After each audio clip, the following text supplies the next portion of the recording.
Mhm. Ah, okay. All right. It says it's recording now. So I have Annie here with me. Annie, I haven't seen you since 2019, I think. I think that sounds about right. Yeah. Yeah, it's been a crazy time. We were if you remember, we were looking forward to the Armenian Games, the sort of pan-European Games in April last year, and I think we'd have all met then. Were you part of any of the committees? You know what? No, I wasn't. I did think about it, but then kind of realized that, it was very much kind of nicely handled as it was. So it Mm. was more on the I can help on the day or when it actually happens, just been running around and whatnot rather than on the organizing it as such. Mm. Yeah. Do you remember back then when this sort of this unknown virus started to emerge, and then it was like yeah, this might have an effect on the games, guys. Do you have like a plan B? And the response was always, no, this has got nothing to do with us. This is just, it's nothing. It will pass, and so on. And then it was really very gradual, like when the realization set in that, actually. This isn't just some, a little sort of flu for the season or seasonal flu. This is something a lot more. Did you remember that when it started to sort of change, our sort of perception of it started to change? I do vividly, but more than anything, I remember having this conversation about the Italian lockdown. Okay. And because obviously I think they were the first in Europe to kind of go into lockdown, and their lockdown was very, very strict.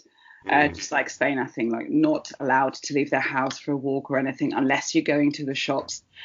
And we're like, is this a bit much? Like, are they taking that a little bit too far? There was that whole kind of conversation of not mockery, but almost like, not sure this is, it's that important. And then slowly but surely, then we mm, started hitting here, like, oh, okay, hold on, maybe maybe it isn't just the flu. Maybe it does need to happen.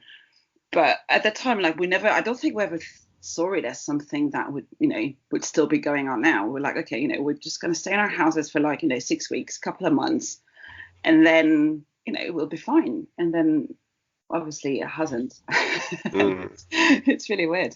Yeah. Yeah, it's also almost like a classic case of, yeah, this will never happen to us, and so on and so forth, because the first we heard of it was people in China were dying, and even when it was in Italy, the first people to die were of Chinese origin. Yeah. And also, I think there was one death in France, and even that death was of Chinese origin. So then the conspiracy theories start to come in. Okay, 1 minute, Yeah. have they created some kind of like DNA connected virus which only attacks Chinese people?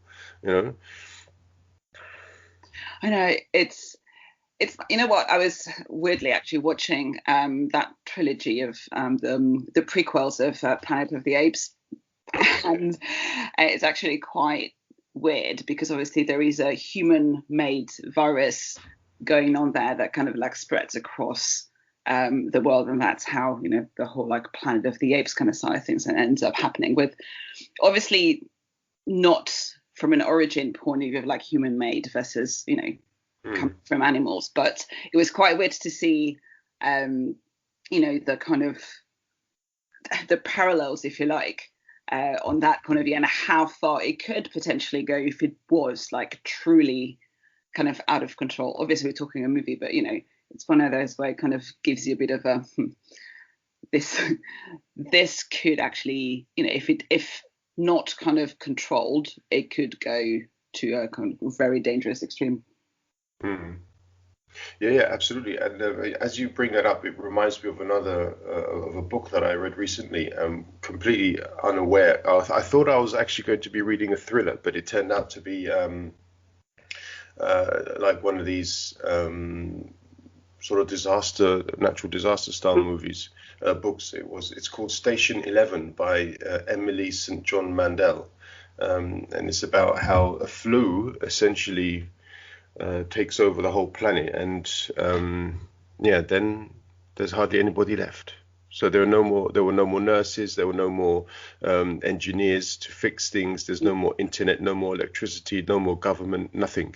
So basically, at varying stages within sort of like a 12 to 15-month period, society gradually just collapses, because they just simply were not in a position to deal with the pandemic. And I mean, the thing is, this story was written in 2014, so it had nothing to do with, what is happening now. But I imagine the author, she's probably looking at that with a bit of fear in her.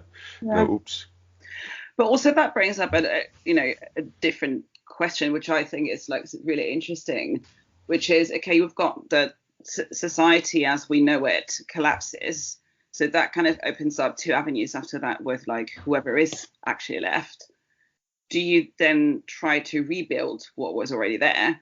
Or do you actually go, hold on, we got this somehow. Maybe we did have, something to do with the way things kind of progress. So do we take this as a kind of pause and the opportunity to build a new type of society rather than rebuilding what we already had?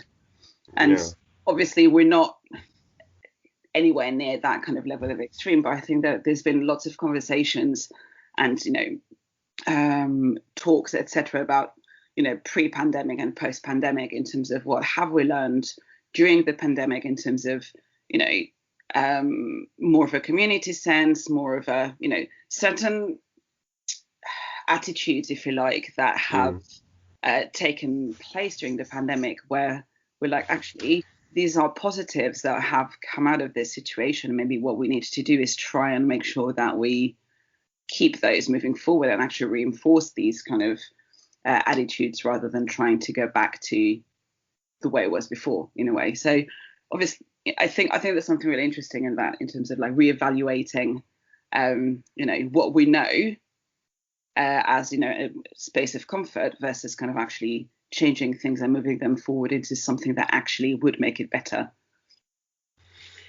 Do you see, for example, leadership playing a role in this? And I don't want to unnecessarily sort of introduce criticisms of government in any part of the world, but leadership as in from us, we have the potential here to play a part, and we could show our leadership capabilities in saying, okay, we will follow the medical instructions.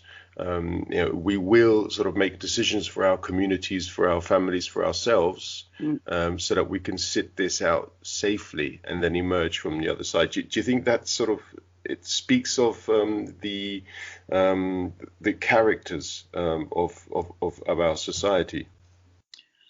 You know what? I think it does, and I think it's one of those where, whether depending on how much your government is doing and depending on how much you agree with what the policies are, etc., I think there is a role for for society and us individually to kind of build networks or kind of support in a way that potentially isn't coming like top down. So at the end of the day, I think that it's that sense of community I was talking about earlier. And I think, yes, there is definitely a role to kind of, for us as individuals and as groups of people, to kind of create these networks, 100%. And do you think also that we have, as a society, become somewhat dependent on governmental decision making? As in, we are in many ways in a position where we can actually react to these things, without any kind of direction, and yet we fail to do so. Perhaps there's also an argument to say that, okay, we can of course blame governments, but on the other hand, we can also take responsibility ourselves. I think, yeah, and I think the taking responsibility point is key. I think there is a degree of complacency and almost kind of like waiting to see what government is doing. I think, it's kind of, I think you could see it a little bit with a lot of like U-turns, if you like, and like changes in decision that have been happening over the last few kind of weeks or months. And it's almost like we're sitting here kind of waiting to see what the decision is going to be. But, we could and can kind of go, actually, I'm making the decision of actually, I think this is a dangerous situation right now. I'm not going to wait for the government to decide whether we're going on to lockdown or not. I'm, going to take the step to kind of put myself into lockdown. I don't know. There was, especially, I think we saw a lot of this like during Christmas, when there was a whole conversation of like, do we relax the rules slightly over Christmas? And you could see the reaction when tier 4 was declared here, and then all of a sudden you had God knows how many kind of thousands of people just like leaving London.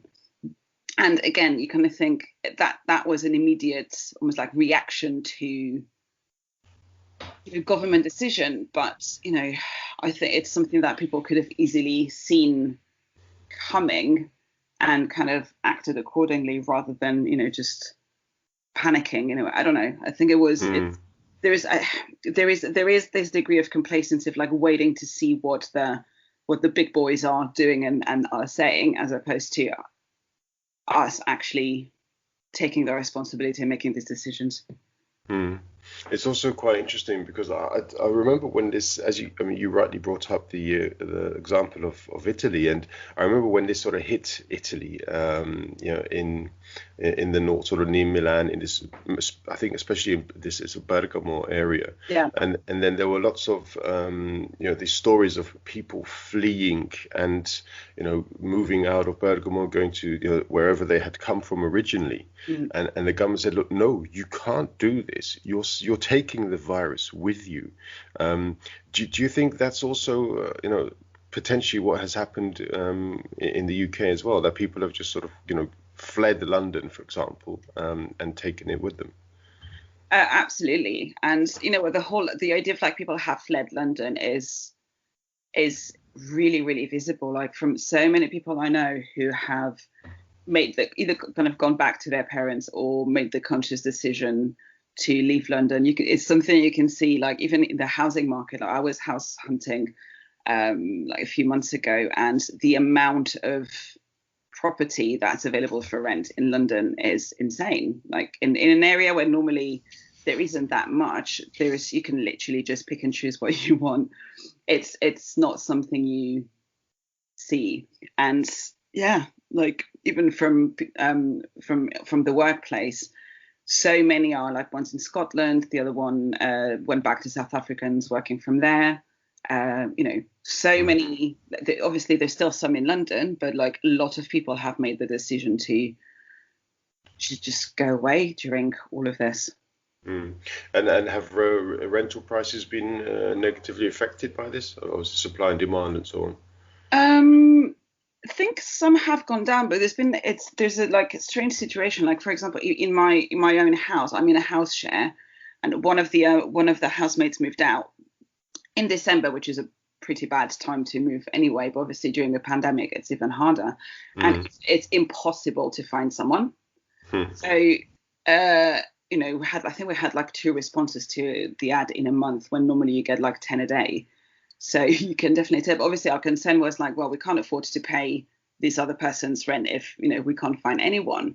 So I think the teller as to what the situation is was that the estate agent has actually agreed to cover that rent, if you like, so reduce our rent so that we only pay for us who are in the house, because they know that if we decide to move out, they will then have to put a 4-bedroom house in the market, and there's no chance they're going to be able to fill that in. So they've decided to kind of keep 3 people and take the hit of that 1/4, if you like, of the rent, and keep us going. So this in normal situations would never happen. The first thing they would say, well, it's not a problem if you can't find someone, so you have to, pay for the full thing. So that in itself is a big teller. I think lots of landlords are reducing rents, knowing that obviously a lot of people have lost their jobs or struggling, etc. So I think you can definitely tell in a housing kind of market that there is, especially on the rental side of things, that there is like a bit of a shift in that sense, and a bit of we need to kind of write this out, because otherwise, there's literally not going to be many people left in London who can afford renting. Well, I mean, that was almost the case before the pandemic hit, but I obviously, yeah, since so many people have lost their jobs and so on, it's obviously it's a big issue. So, all right. Okay, I was first introduced to you, I think it's about 5, maybe 6 years ago now, as Ani Barcelona, yeah, and yeah, because obviously, yeah, our sort of mutual friends are, very creative in coming up with names, Right. and because you're Ani, and I presume you're from Barcelona, so therefore put the two together, and therefore we have a very original name for you. But yeah, could you tell me a bit about your background? Yeah, sure. Oh my God, I can't believe the Ani Barcelona is always coming up. Sorry. Right, fine. So I was born in Barcelona, as the name suggests. But yeah, my parents moved there from Istanbul via Germany in about, I think it was 1967. So obviously they're Armenian. Mm, And yeah, so both me and my brother moved there, and it was a very strange choice, I would say, to move to Barcelona. I think, obviously, like many people, they moved to Germany at the time, and I think my dad was offered the opportunity at the time to then either move to Canada or Barcelona. And I think part of their decision was being somewhere where there is an Armenian community versus not, but also was the proximity to family. Obviously, Canada is a lot further away from Istanbul, where kind of my grandparents were still based. And, from a climate point of view, being near the sea and all that kind of side of things, Barcelona was like really attractive to them. mm. So that's what they did. And so I grew up there, went to a French school A there. French school in Barcelona. Yeah, so I did all my Cool. schooling from like preschool through to the equivalent of A levels in French. So basically like the French system, but Mm, based in Barcelona. I think that was partly, well, I think both my parents did their kind of secondary school in French. But also it's a very good school. And they believed in the system. And for me, like my dad always had like a very strong opinion about the importance of languages and kind of learning as almost like as many as possible, as young as possible, because it's a huge door opener, mm. which I do kind of agree with. Like he started teaching me English when I was 7. We used to do like lessons at home, which obviously I used to hate. As a kid, I was like, I want to be playing. Hmm. But that means I started English about 4 years before I did at school. So I always was at a more advanced level. So that was always like really helpful, and it has proved really helpful in the future. So yeah, I went to French school there, then I did business school in Barcelona, which was a bit of a random choice. So I was one of those kids who liked anything from philosophy to chemistry and enjoyed all of it. Didn't really know what I wanted to do at the time.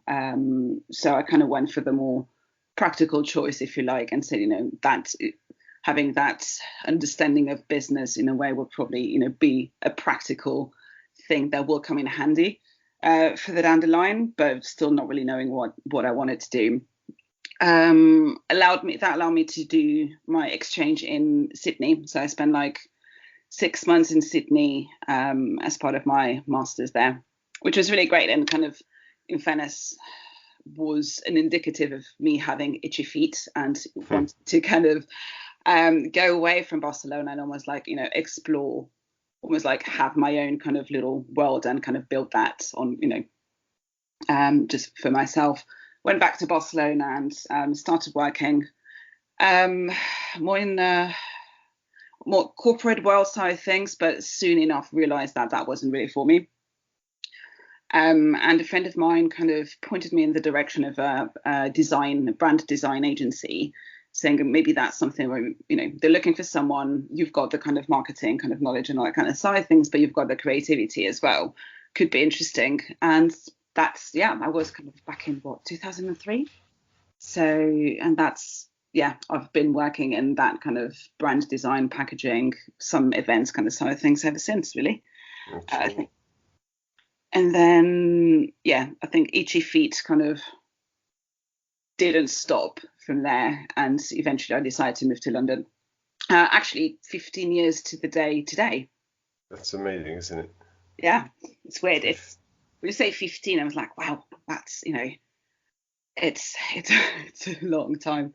It is a long time. It's a Mm, very long time. Okay, so you've also shown yourself to be a very independent woman. So, as you said before, you wanted you made your own choices, as it were, with regards to so your education.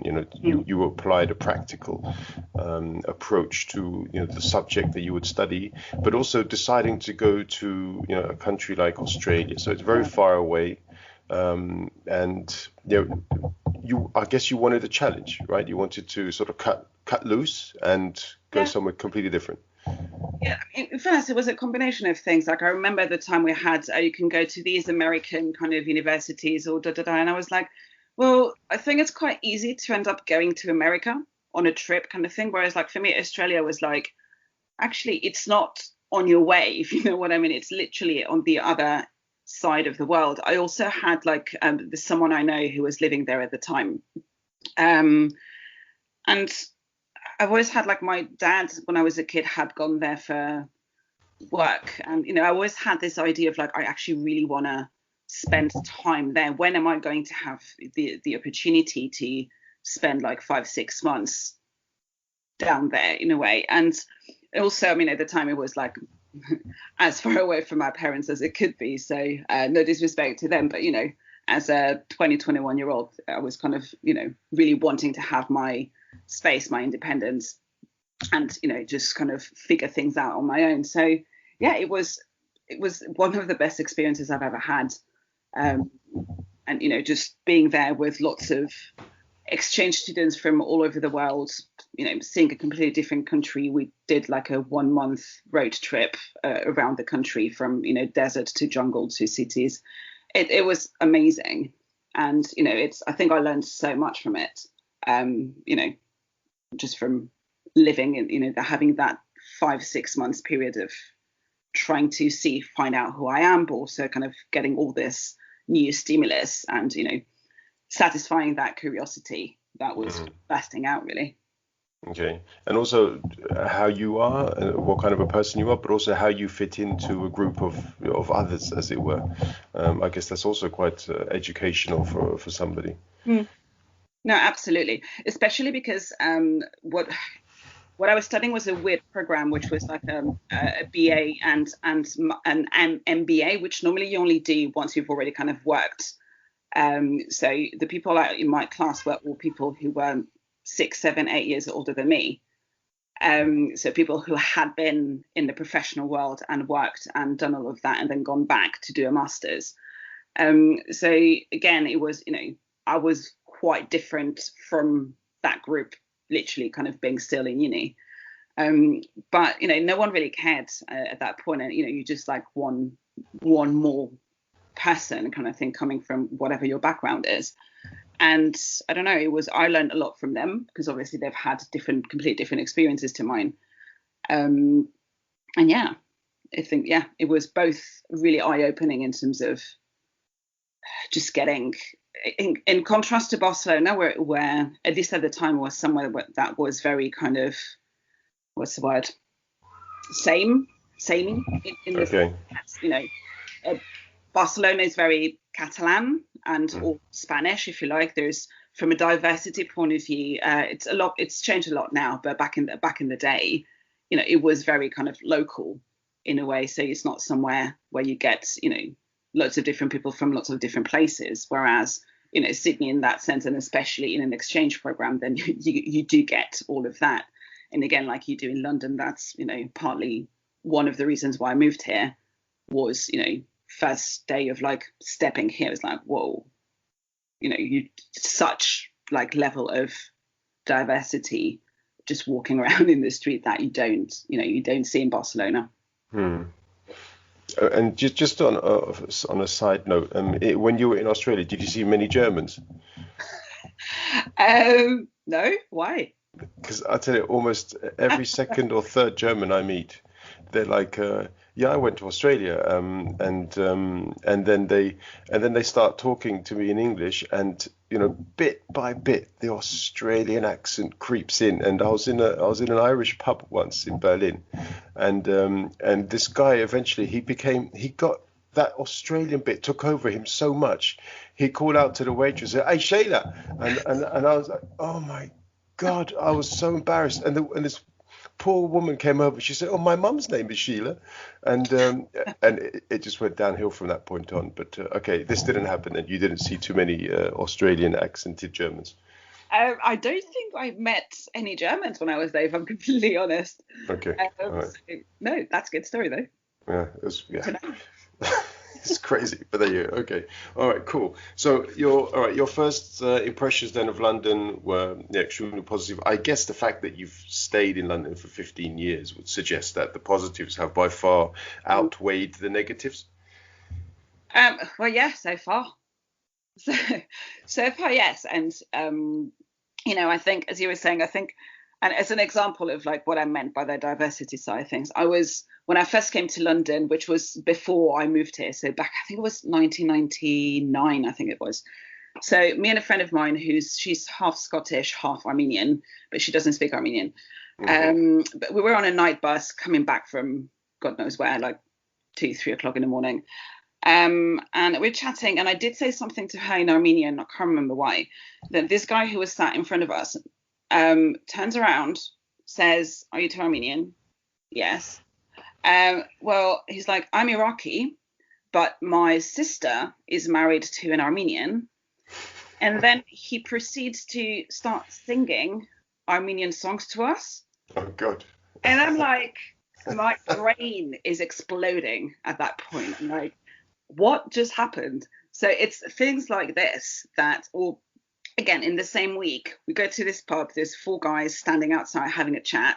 We start talking to them. Turns out they're mates, right? So one of them is Turkish, the other one is Turkish Cypriot, one's Greek, and the other one's Greek Cypriot. So just for a minute, imagine this, especially with everything that's been happening recently, at a macro kind of geographic political level.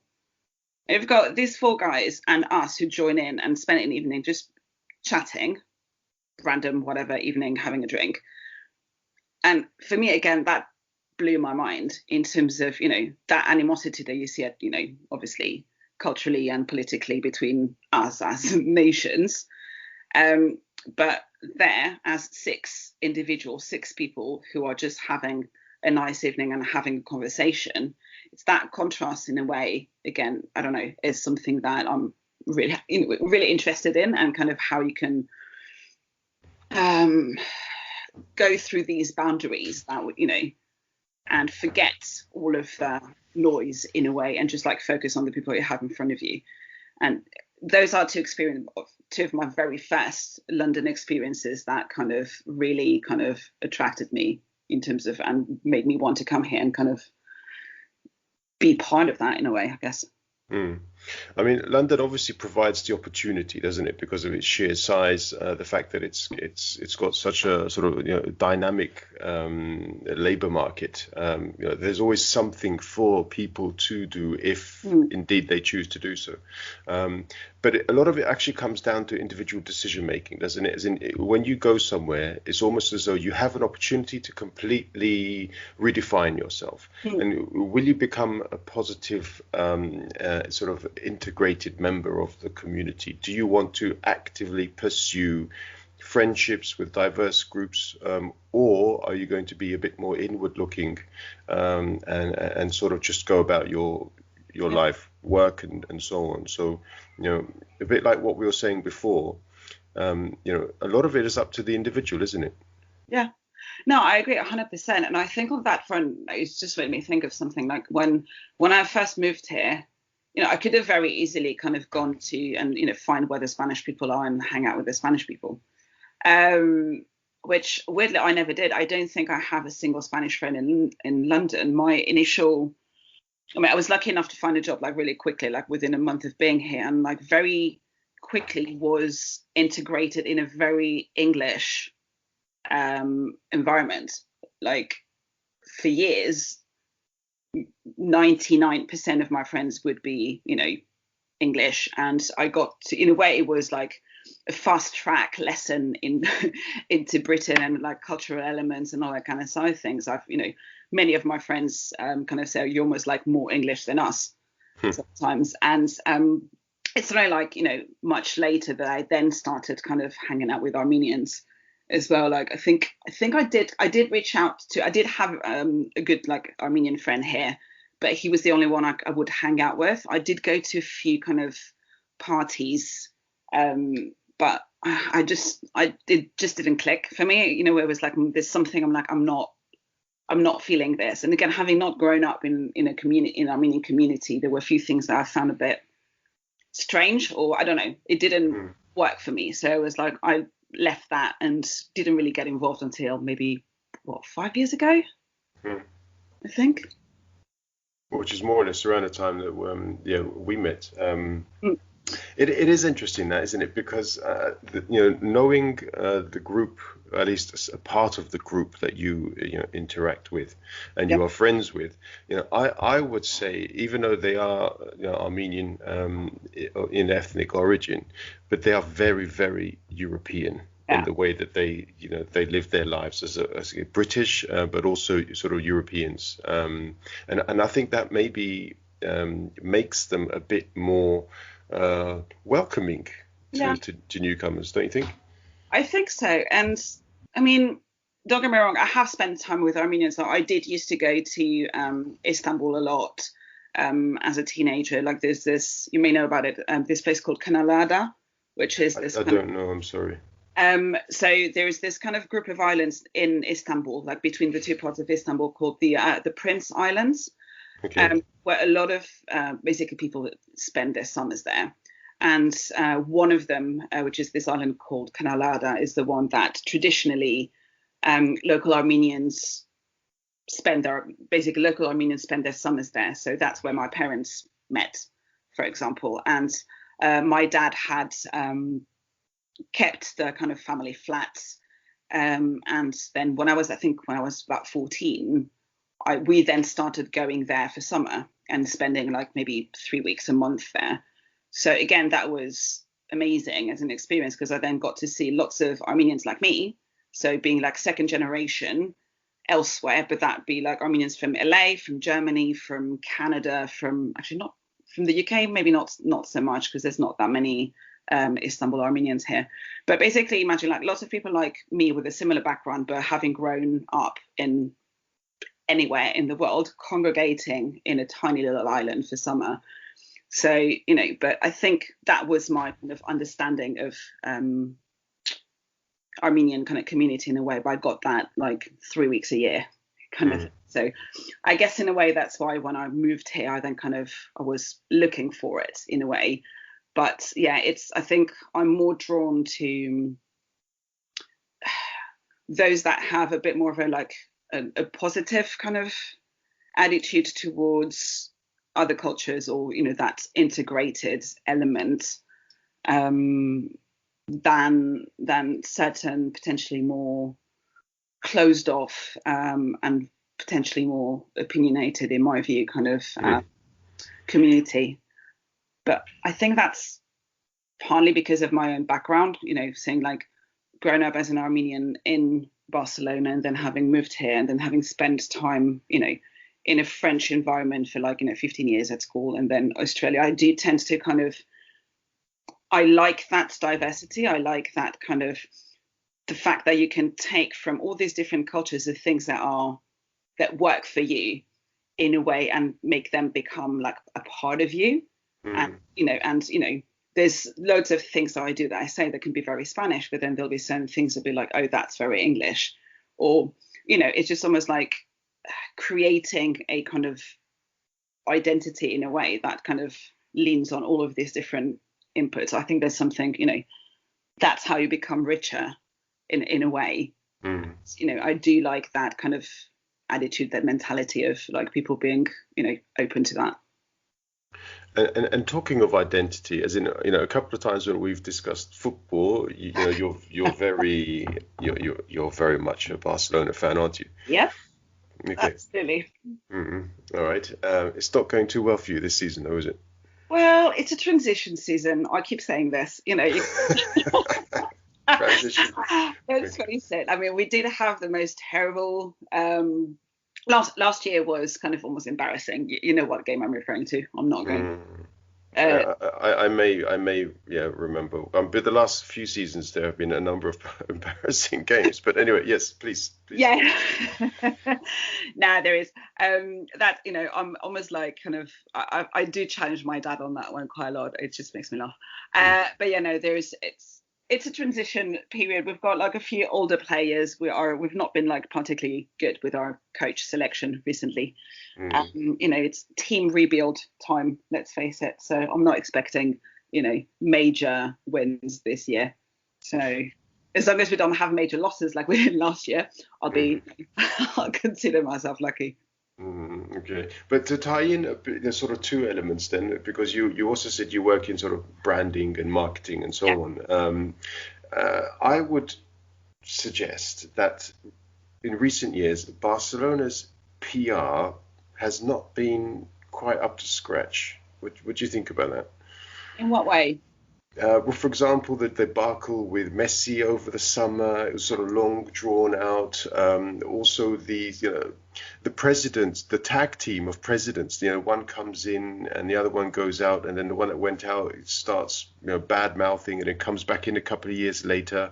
It just sort of goes around in roundabouts. And I do remember a few years ago, in the UK, we were talking so positively about the system because Barcelona is owned by the fans. Is that not Mm-hmm. essentially the case? Yeah.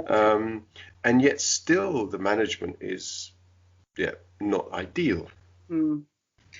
No, you're right. And I think there's been part of the reason as well is there, from what I understand, and I'm probably not close enough to it, there's a fair bit of animosity between some players and the team management as Mm, such, and that's something that's definitely affected, from a PR point of view, and all this kind of skirmishes kind of actually coming out to light and kind of being on the press, whereas like potentially in previous years when everything was working nicely and it was like one happy family, if you like, then obviously it did.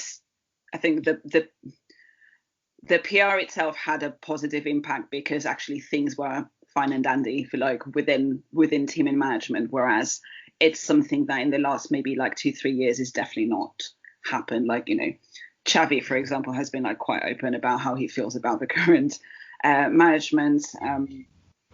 Messi kind of doesn't really talk about it because he knows it's not his role. But yeah, I don't know. I think there's elections due to happen in the next month or so. So there's a bit of a hope that things will change and kind of start going back to that really kind of strong team kind of element that Barcelona is known for.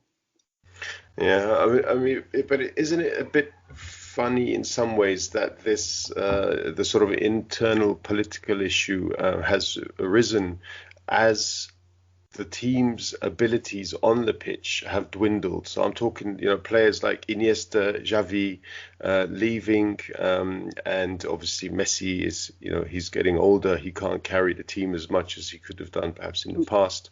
Um, I mean, I would say Xavi and Iniesta, along with Paul Scholes, being a Manchester United fan, three of the best midfielders to have graced football in the last 20, 30 years. But to lose two. Yeah, it's and again, like it's losing them was both from not just from a quality of play side of things, but also from a like they were like so ingrained in the kind of the Barcelona fabric in a way. It's like from the fans as well. They are beyond adored as players. Kind of them leaving as well, and obviously it has an impact on that also on the play, and you can tell that you can definitely tell that the way the team is working now is kind of miles from where it was before. And, it's when you start getting cracks in the results that, obviously other issues that potentially before weren't talked about so much or weren't as relevant, they start coming out as well. I think, when things go well, who cares? Things are going well. Do you know what I mean? Like, it's like, we're winning everything, etc. Everyone's happy. There's certain like political issues or whatever that, you don't pay so much attention to. But when things start not going so well, then everything all of a sudden just like starts, bursting out and making their way out to the public. So I think, I don't think that happens just in football. I think it happens in, everything. The second things start kind of going a bit not so well, then problems kind of rise to the surface, really.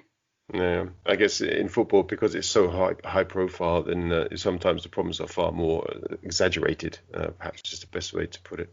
Yeah, probably.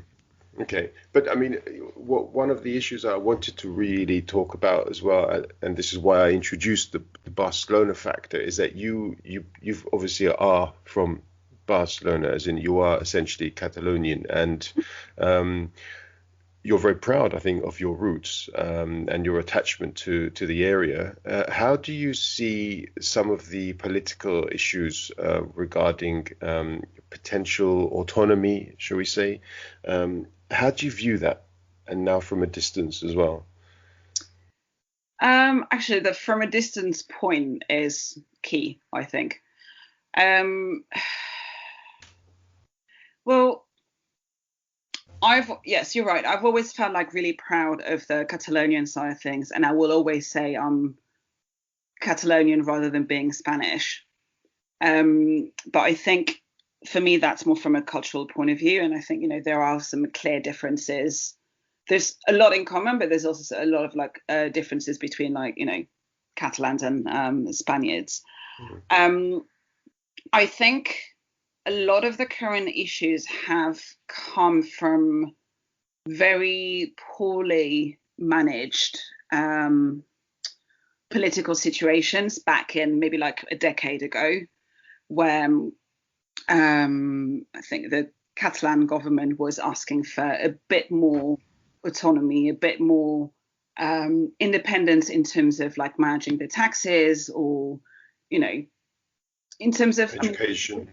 Yeah, as like Spain is like it's not like a centralized country. It does have all kind of different autonomies, and different autonomies have different degrees of autonomy. Like the Basque country, for example, they have a very different set of laws where they are a lot more independent from like a central government that maybe other autonomies are. And Catalans sit like somewhere in the middle. And there was this ask for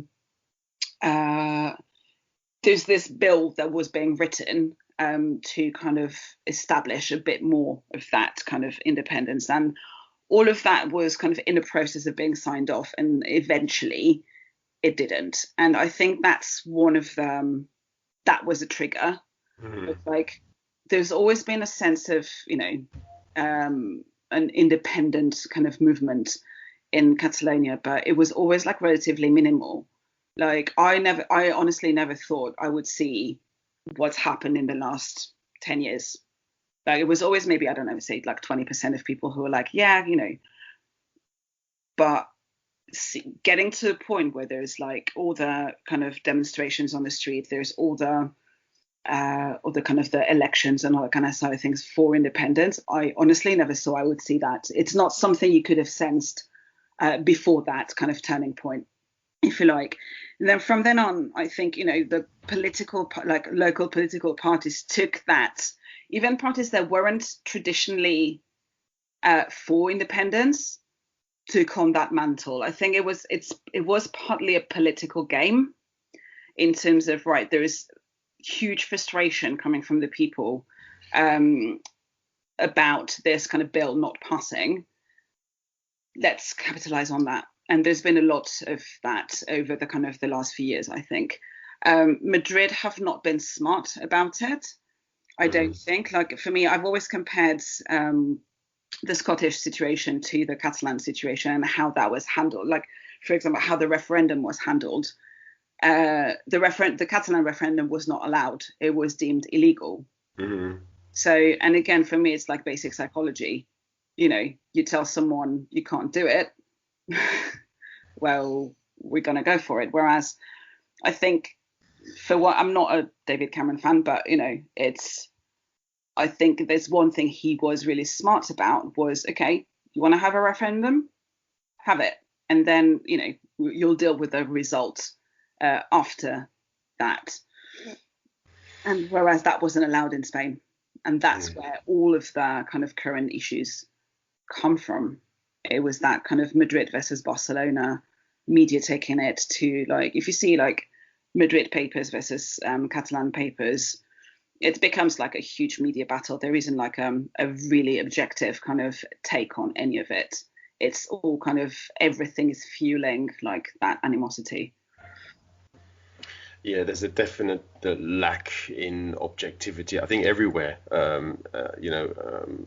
Ardman has often commented, I'm sure you've probably talked about it with him as well, that in the USA, for example, objective media reporting just doesn't exist. You're in one camp or the other, and you essentially get very polarized views. And so I can only imagine that in Spain it's the same.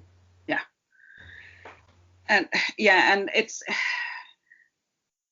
that's why I think like not actually being there and seeing this from the UK, I've taken a much more objective view of it. Like I'm someone I've always preached like for the difference between like Spanish and Catalan, the fact that there is something there, and yes, there are grounds for independence, but I think that if you do it, you need to be smart about it. For things like, for example, especially with Brexit in the back of my mind, if leaving Spain implies not being part of the EU, I'm not entirely sure that's the smartest way to go about it. But whereas I think the conversation that's happening within the country itself is very, again, like the grey area doesn't exist.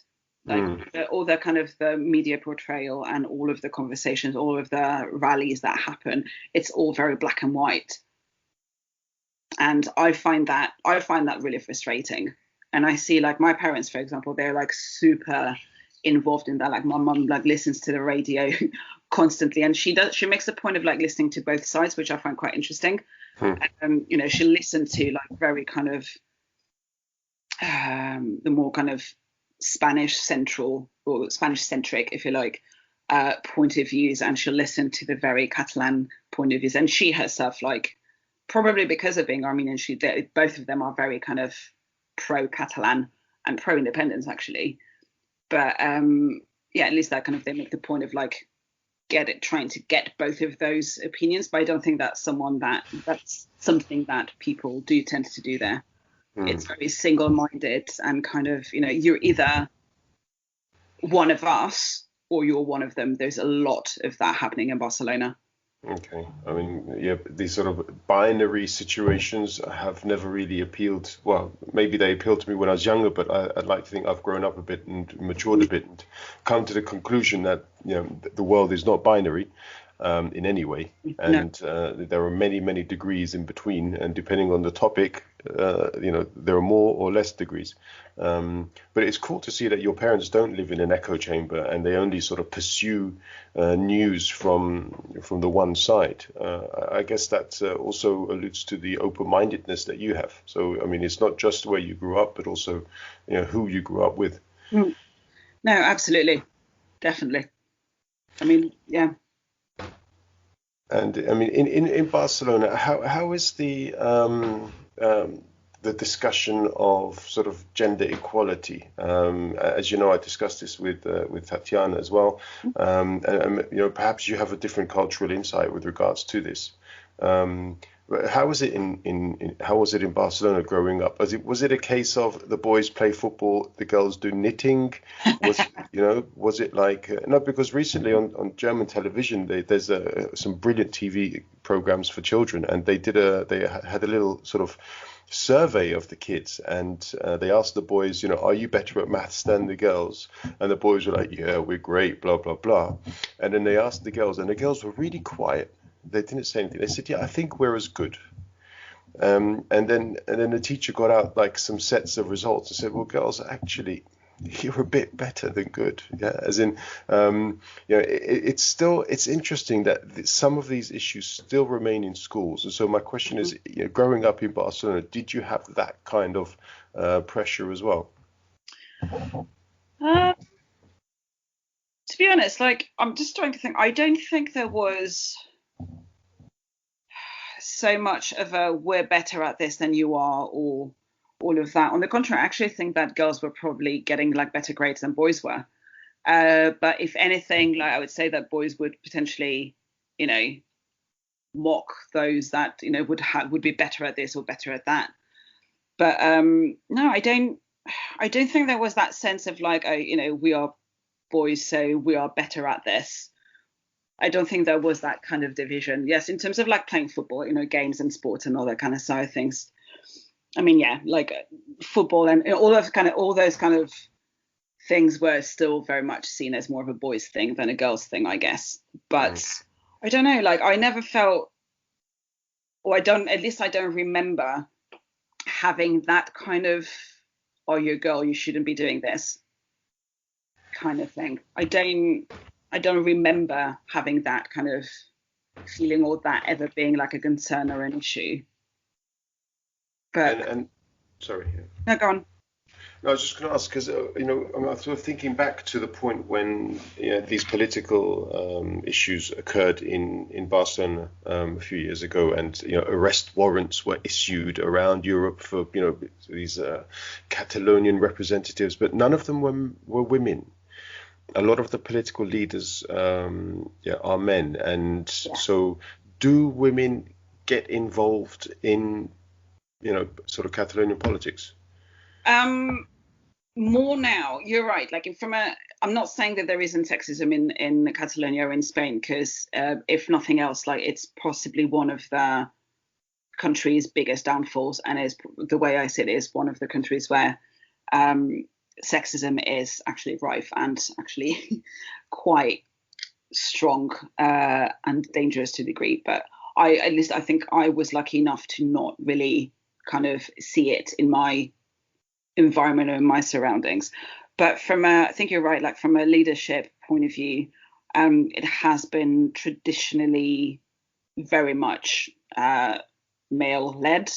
But there is a conscious effort, or there has been, I think, in the last few years, of having more female representatives. I think, like from a central government point of view as well. I think it was a couple of prime ministers ago. He started making a point of having like female ministers in the cabinet, and actually not a majority of them, but like quite a strong number, which was the first time that was ever happening. I think in Catalan politics, there's still very much male dominated. There are some female figures, but it's still very much on the male side for sure. Mm-hmm. Yeah, allowing cooler heads to prevail, I think, is perhaps a part of the issue when it comes to these kinds of conflicts. I think about Germany and the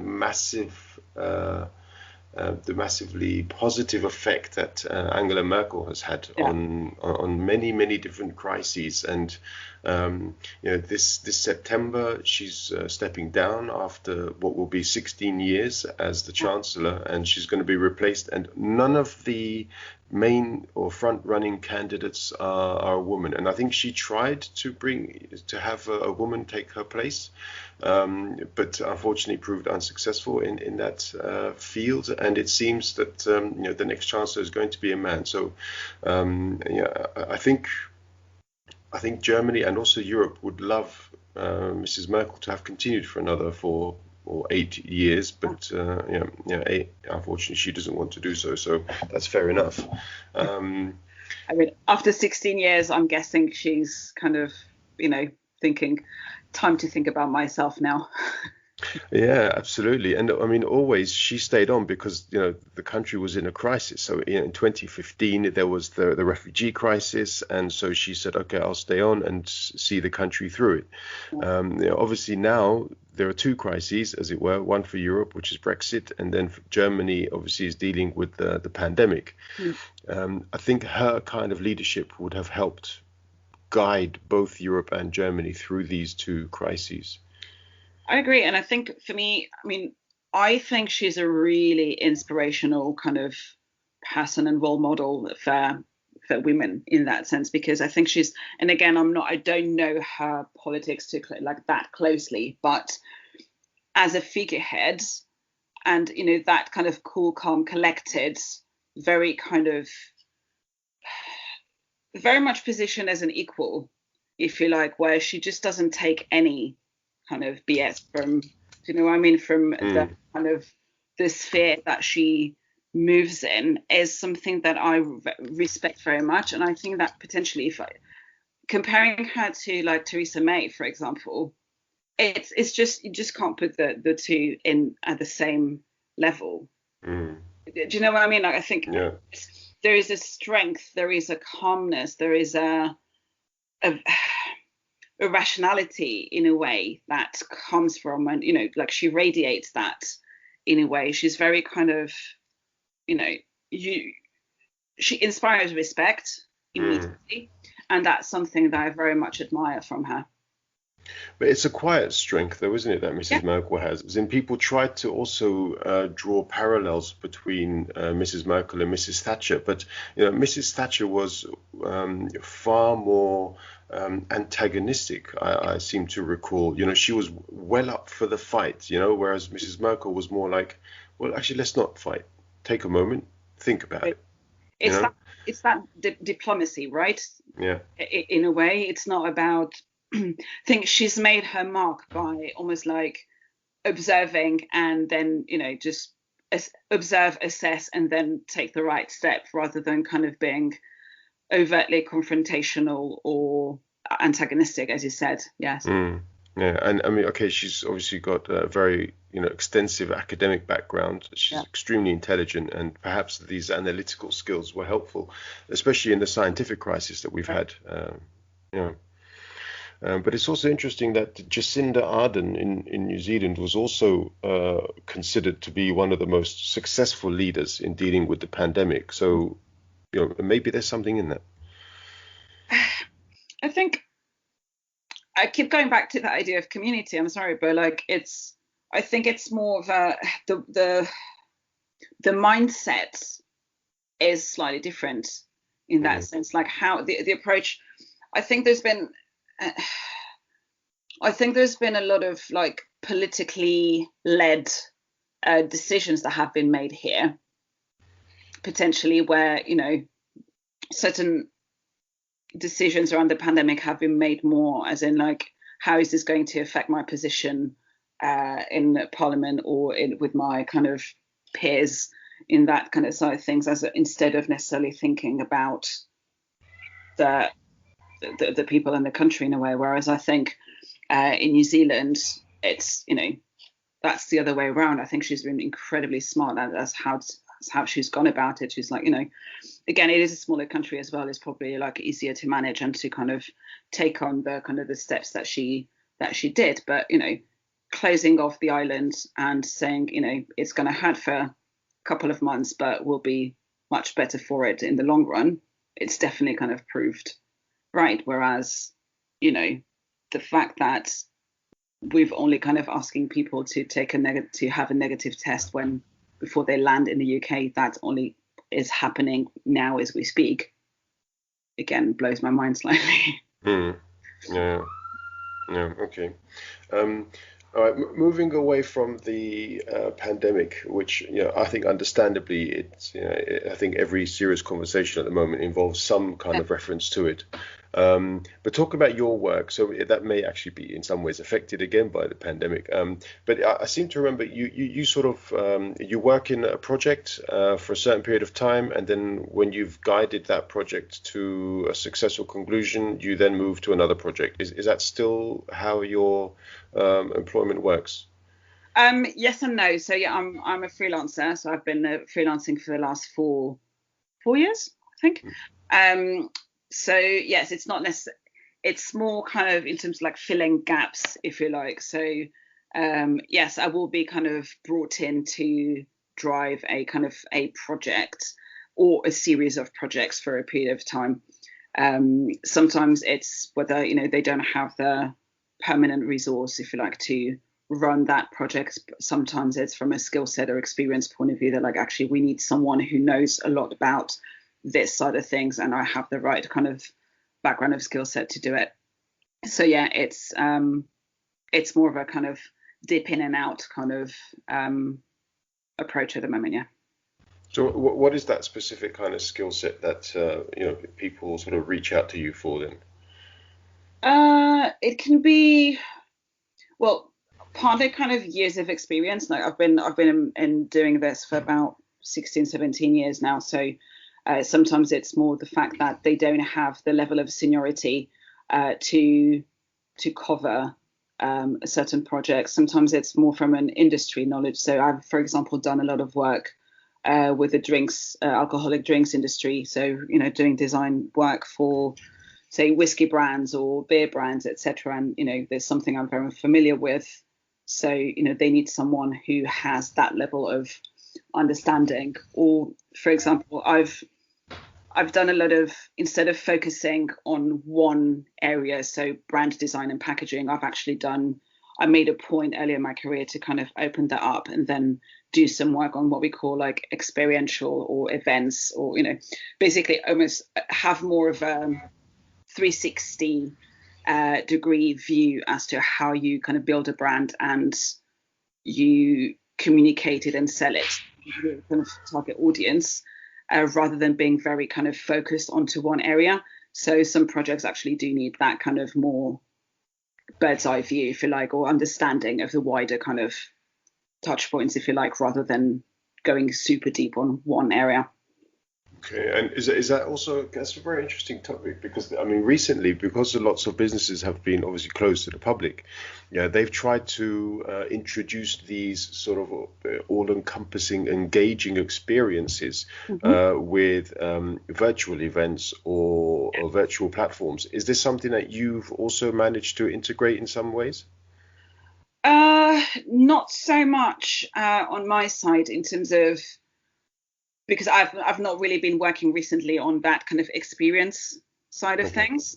But it is most definitely something that now, in the types of projects that I've now started to work on, it is on the back of our minds always, in terms of you need to, it's not just about live experiences. It's not just, if you, it's adapting your brand strategy to what's happening, right? So if people are not going to venues anymore, and they're not kind of being put in front of your brand there, what do you do as a brand to actually take the brand to these people's homes? So from a strategic point of view, it's definitely an element that has been added into consideration. It's not, how do you bring this home rather than being out, is become like an intrinsic part of that strategic process. Okay, so it has sort of changed a bit. The project has changed in response to the realities in which you exist. Yeah, but not even just at project level, but even at like very high up kind of brand strategy point of view.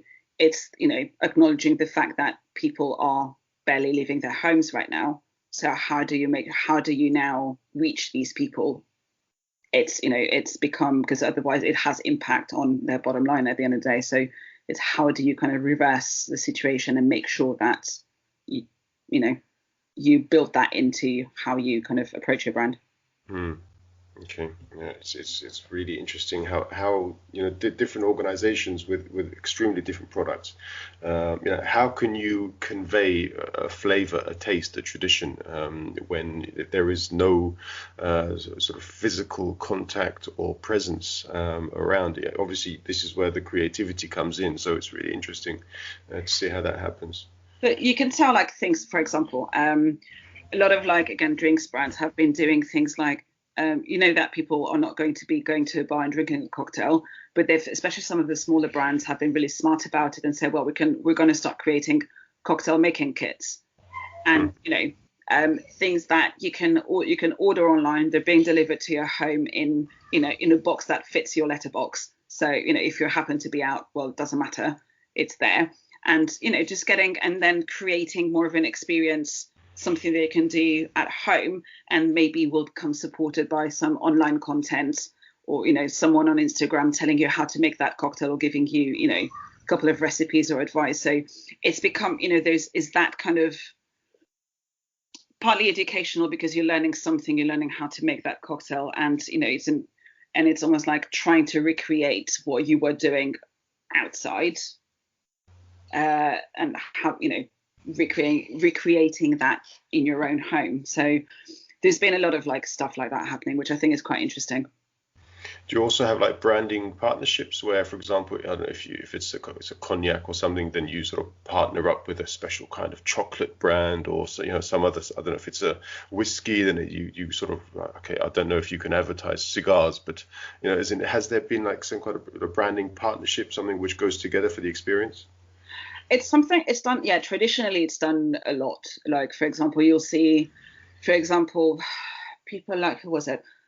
Bullet Bourbon partnering up with Guinness, and then, for example, in Cocktail Week a while back, they were basically kind of serving Bullet with having a beer and a chaser, but it was always Guinness with a shot of Bullet. So there's loads of brands that will do that type of partnerships, or partner with chefs or things like that, or kind of artists, to create bit limited editions, or to create a type of food pairings, or very kind of unique experiences, that kind of is finding like-minded brands, or brands that stand, or bit actual people and brands sometimes that kind of stand for a similar kind of side of things, or attract a similar type of consumer target audience, and kind of bring something that's quite tailored and unique to them. It's done very widely. Okay, and how do you see it sort of developing then? This, because I mean, I also work freelance, so I appreciate some of the benefits that you perhaps also do, and at the same time, all of the jobs that we undertake do have this sort of time limited element to them. Yeah. So how do you see things sort of developing?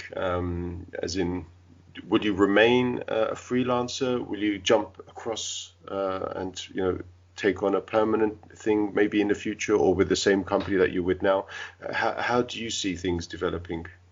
Well, I mean, my choice of going freelance at the time was always a temporary thing. The reason why I did it was I'd been working in this more kind of experience kind of side of things for quite some time, and I wanted to go back into more kind of branding side of things. But and also from a career point of view, I had spent the best part of 12 years in just two companies, so very long stints. I wanted a bit of a challenge in a way, and kind of I felt like I had been very, what's the word, again, complacent, and almost kind of just let things happen, and been floating a bit, as opposed to actually challenging myself. So obviously the freelance environment is challenging as it is, because you need to be doing your own new business constantly. You're working now for 3 months, so you need to kind of figure out what's next pretty quickly. But also I was intrigued in being able to work with lots of different agencies, and both in terms of big agencies, small agencies that focus on different industries, or some that are more like your standard kind of brands, some that focus more on luxury, and having a bit more that breadth of understanding and knowledge of how different businesses work, and define also what I like and I don't like moving forward. So I think I've been really lucky, and been able to do that over the last 4 years. But the downfalls, if you like, of freelance for me are, you can't really progress from a career seniority point of view. especially in my role, which is basically client management, you're never going to give the highest responsibility of a client to someone who's not part of your permanent staff. So there's a ceiling right there, and I've been doing my role now at my level for the last maybe 6-7 years, and you just can't go up as a freelancer. And also, I like the longevity of things. I like kind of seeing the results of what I do, not just kind of starting the project and and then leaving halfway through or leaving just as it finishes. It's, I like the idea of being able to develop that relationship with a client and bring in more business or kind of further that relationship, being able to kind of build up my team and, be part of their development. There's that sense of you there for X amount of time and then you move into something else, which is fun for a bit, but, it's getting a little bit tiresome in a way. And also job insecurity, like most freelancers with COVID, for example, that, I was one of the freelancers that got hit quite badly with that in terms of, where I was working at the time. They got rid of all freelancers end of April for obvious reasons. But until I only then started working in October. So I was out of work for 5 months, which is a long time. Yeah, and absolutely. It's something I don't want to be doing again. Yeah, I mean, it's a real leveler, isn't it? This virus, as in when you're sort of riding high, it's bam, Yeah. It's crazy. Yeah. All right. Yeah, I had another question to ask you about that. Yeah. Okay. Okay. I know you a little bit. So obviously, I live in Germany, and Armen introduced us, and we don't, have the opportunity to sort of, go for a beer all the time. But the little that I have seen of you, you've always been a very sort of, fun-loving, of course, but reflective, a very mature person in the way that you communicate with others. And obviously very much respected by your friends. That's also particularly clear. So a lot of things which sort of, for me, define leadership. And from what you were discussing there, there are levels where you want to reach. So would you say your ambition thereafter would be to attain these sort of senior levels of management? Yeah, absolutely. And, I think it's something that it's not something that comes naturally to me in terms of, I've always said I'm a great second-hand, I'm a great right-hand person rather than being the kind of the lead in a way. So I wouldn't, I wouldn't necessarily see myself starting a business and, running that, but I would definitely be like, the person you want to have on your side to make sure that things happen and lead a team kind of things. Yeah, I think I've gotten to a point where I want that challenge and I enjoy that challenge and I enjoy kind of having people around me and working with people and helping guide, people, younger generations, if you like, who are kind of coming up and be able to kind of provide that guidance. And I think I feel an immense pride in kind of seeing people that I work with succeed and kind of shine through what they do. So it's part of the reason that I was saying earlier in terms of going permanent. It's kind of gives you that, allows you to have that perspective and kind of, it's more the kind of building something in a way. And being part of that journey side of things and being able to take everything that I have learned over the last 15-20 years and help shape something is something that I'm actually genuinely interested in, and that's what from a career point of view, that's where I'm headed really. Okay. All right. Well, yeah. My fingers are crossed. It sounds to me like you're really enjoying the project that you're on at the moment. Obviously, long may that continue. And then, thereafter, I would love to hear that your next step is exactly in the direction that you have just outlined. So, good luck with that. Thank you. Yeah, I did also want to talk about another topic, but it's so it would require a lot more analysis. So, but it's perhaps good to save something for another opportunity. Many things to save for another opportunity. But one little question based upon, referring back to the levels of objectivity that we were referring to and so on. But my question is, in the next few years, is Barcelona or Manchester United going to be the more successful team? Well, I'm not going to deny that I know nothing about English football. So on that one, I'm most 100% going to go with my heart and always Barcelona. 100%. Absolutely. Fair enough. I expected no different. All right, but I mean Messi, he's going to Manchester, right? As in the summer, he's city bound, isn't he? He might do. You never know. Hey, you might end up with good old Guardiola and rekindle that little tandem of joy. Mm-hmm. So you might have trouble coming your way if that happens. Yeah, but by then, as in, I mean, a Messi who has, much older legs. Okay, he's not going to run past too many of the United defenders, but we'll see. He's still a very good player. I was going to say, I would like you guys to, to see you guys stop him. Yeah, there were 2 finals between Manchester United and Barcelona in 3 years, and the challenge that Sir Alex had was to try to achieve just that, and he just wasn't quite able. So if he couldn't do it, I'm not sure there's a manager who can. But anyway, yeah, Messi's got older now, so yeah, it'll be interesting to see Barcelona without Messi. Mm-hmm. I think that's on that's going to be quite because I mean so many people keep saying Barcelona without Messi is nothing, which I always kind of took huge offense to, especially when Iniesta, Xavi, etc. were in. But right now it would be interesting to see like some of our more kind of junior players, like Ansu Fati, for example, who's doing amazingly, and who takes on that mantle, and are they actually able to rebuild the team from the ground up, really. So interesting times to come on that front.